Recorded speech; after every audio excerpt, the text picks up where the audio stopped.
ก็สิเอาอันเฮ็ดกระท่อมพี่น้องเนาะสบายดีเด้อพี่น้องจ๋ายินดีต้อนรับเข้าสู่ช่อง200เด้อพี่น้องขอว่าสิเฮ็ดตูบอยู่บ้านสวนพอได้นั่งให้บ่เลินเฮ็ดแล้วก็แบบว่าพอได้นั่งแล้วก็ถ่ายคลิปไปน้ำเนาะ โอ้คนปวดหัวกินยาดีวัดดีไข่หลัดไปเด้อ นี่เอาหูบไปให้เราเบิ่ง เสียงต่างขึ้นเรื่อยเพราะว่าถาสร้างมานี่ก็บ่มาจักเทื่อตัวมื้อนั้นมื้อนี้อยู่สว่างนี่นะมาเบิ่งตูบนี่พี่น้องเอาแบบได้ดีเบิ่งซอยกันนี่นะเดี๋ยวเขามีแบบแล้ว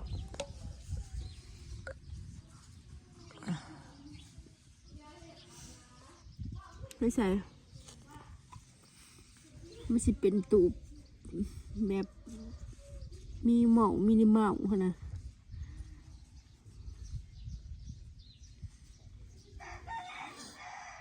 มีหลายแบบเนาะ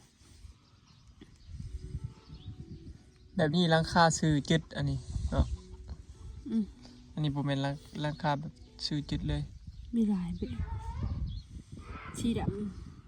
ำก็งามเนาะแต่สีดำคันเฮาสลอยเสียสีขาวมันสิเปื่อนไวอยู่บ่เปื่อนไวคันถามเนาะ ฝุ่นจับและแดงสีดำกับเปื้อนคือกันนั่นแหละสีดำเนี่ยยุงหลายอยู่สวนยุงได้ยามผลยุงหลายใช่เนาะแบบคนหมักนะหาแบบคนเด้อ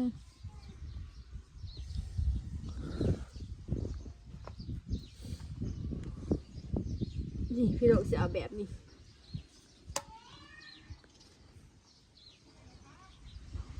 ใช่มันมีแบบไก่บ่เนาะ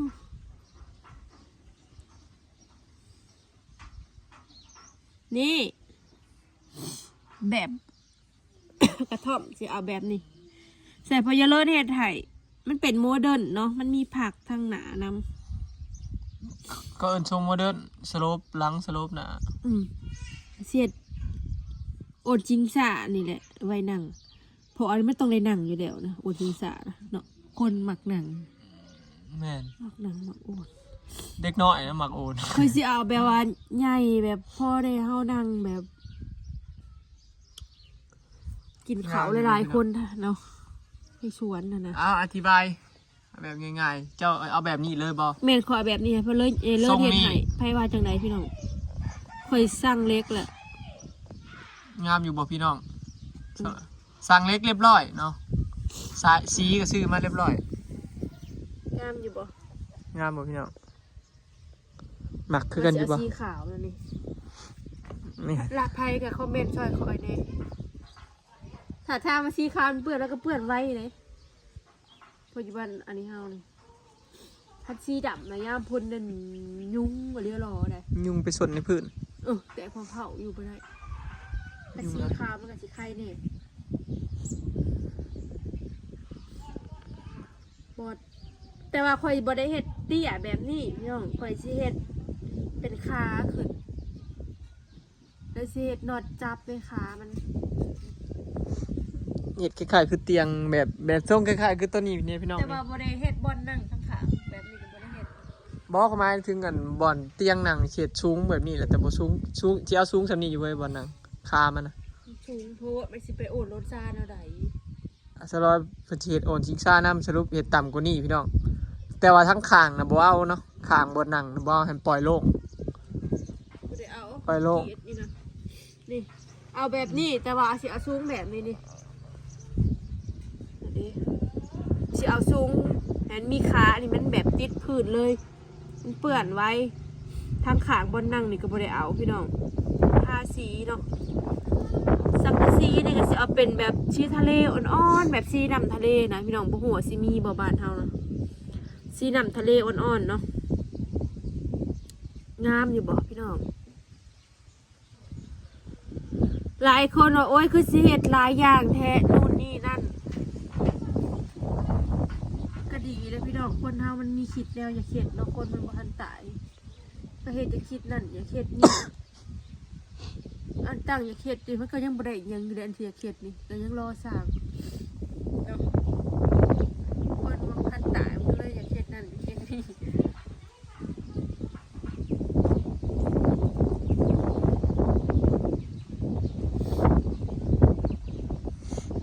นี่แหละว่าสิเฮ็ด เกษตรแบบนี้พี่น้องเอาง่ายจะแบบคันสิเอาเป็นตู้อะไรยังเกาะคันสิเอาเป็นตู้ไม้กับแพงนะชั่วโมงนี้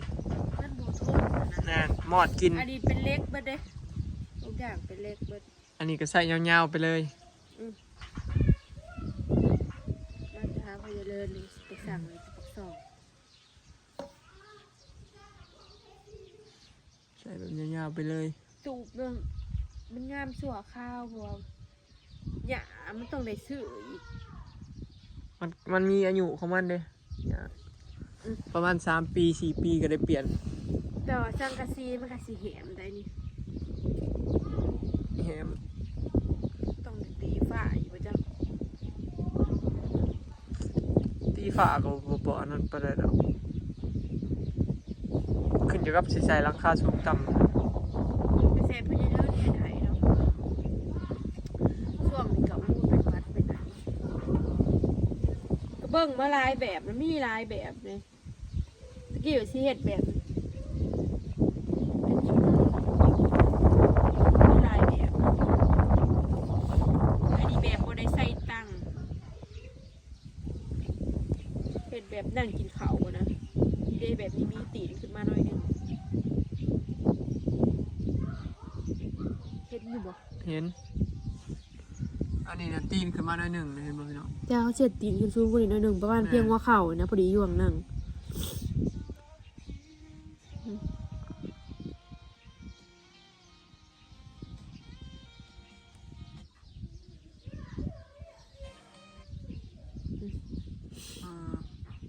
กว้างใดพี่น้องสิเอากว้าง3 เมตรยาว3 เมตรตัวก้อยเกิดออกมาก็ประมาณ3 พอ3เท่ากันกว้างนั่งได้หลายคนอยู่เนาะมันเห็ดหน่อยแล้วก็นั่งหลายคนบ่ได้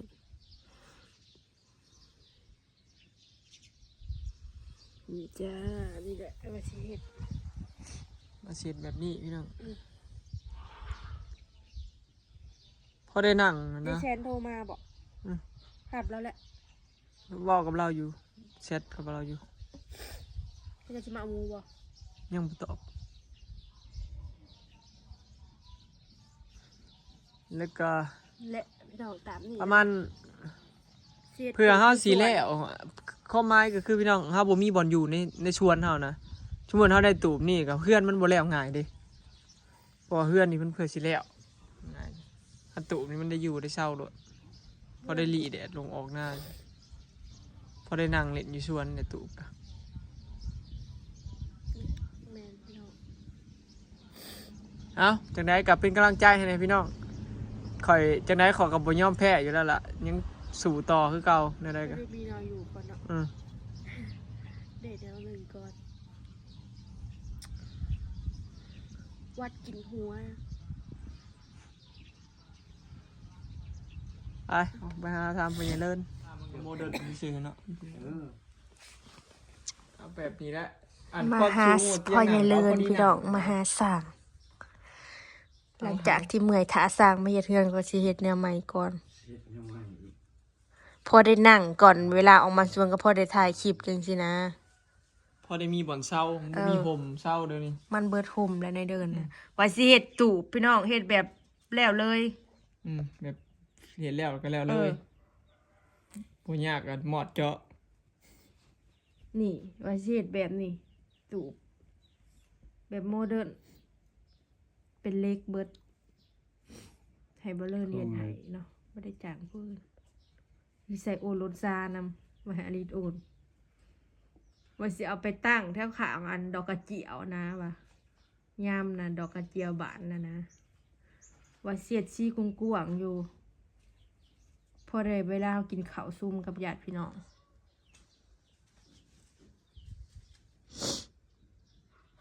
จะเฮ็ดเป็นเนาะบ่เลย บ่ยาก เป็นเฮาอะ ราคา บัดเราเฮ็ดเฮาก็เบิ่งนํเนาะ มันก็เบิ่งไปนํกัน เสานี่ต้องสักเสา2 3เสาเล็ก3โต จุด เล็ก สร้างมา เล็ก เห็นเลย หกเสา เราว่าร วมแล้ว6เสานี่น่ะ สามโตจังพอ แล้วก็จักเม็ดก็อันเสาอันเล็กน่ะ3 เมตร6 เมตรบ่ 6 เมตรตัดเครื่องมันได้2เสามันกระเทินก็ยังก็อยู่ในหันนะคันชั้นก็บ่พอเลย อืม มันก็เศษอยู่แล้วเฮาก็บ่ได้เอาสูง3 เมตรเพื่อค่า ได้จังหน่อยเซเบิ่งแม่ แม่นบ่ได้เอาสูงกว่า3เมตร อันนี้มันเสานี่เสาใหม่มัน3 เมตรแต่หัวลงมา มันสูงพอเนาะ เออ มีหลายแบบเห็นตูบนะ สองเสาตัดเสาหนึ่ง อยู่เฮือนน่ะมีแล้วตูบใหม่นะพี่น้องแต่ว่า สามเซนเสาจำเสาไฟนะจำเสาไฟเนี่ยจักหนาเลยหนา8x8นี่ละ1.2เนาะ1.0มันบางโหดมันคือแข็งแรงเลย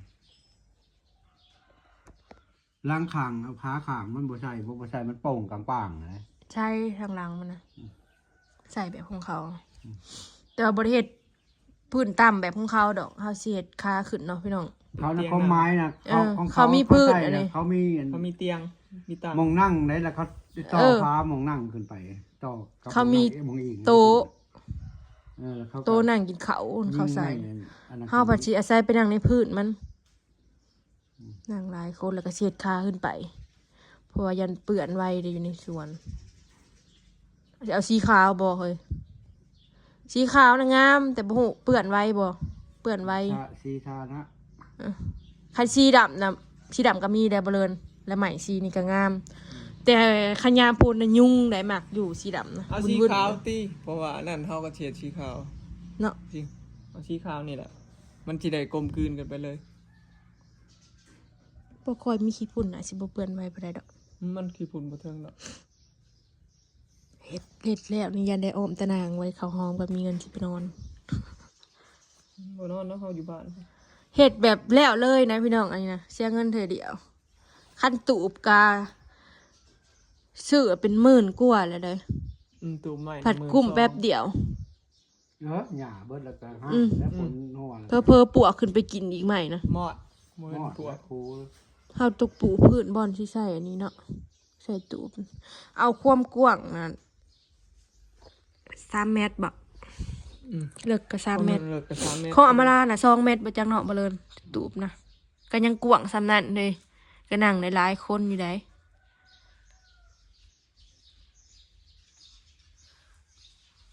จดเจ้าจดเล็กเสียเจียในเฮา สิได้ หาสิได้ไปสั่งมอยเจ้าเห็ด เล็ก4x4ไปเลย4x8ไปเลย ค่ะสร้างก็เพิ่นสิเอาวันละ300เนาะพี่น้องแล้วแต่ 4x8ไปเลยมันเห็น แล้วแต่สร้าง 4 ฟุต ว่า เอาแต่ข่าวมานั่นนะ สังกะ เสา สี กับอันเสากับอัน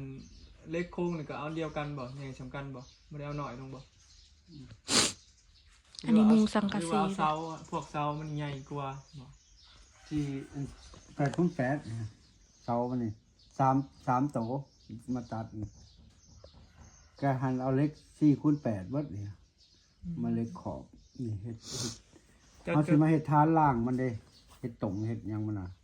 มันเป็นเล็กหน้าเดียวกันเบิดโครงเทิงเหมือนกันเจะเฮ็ดนะ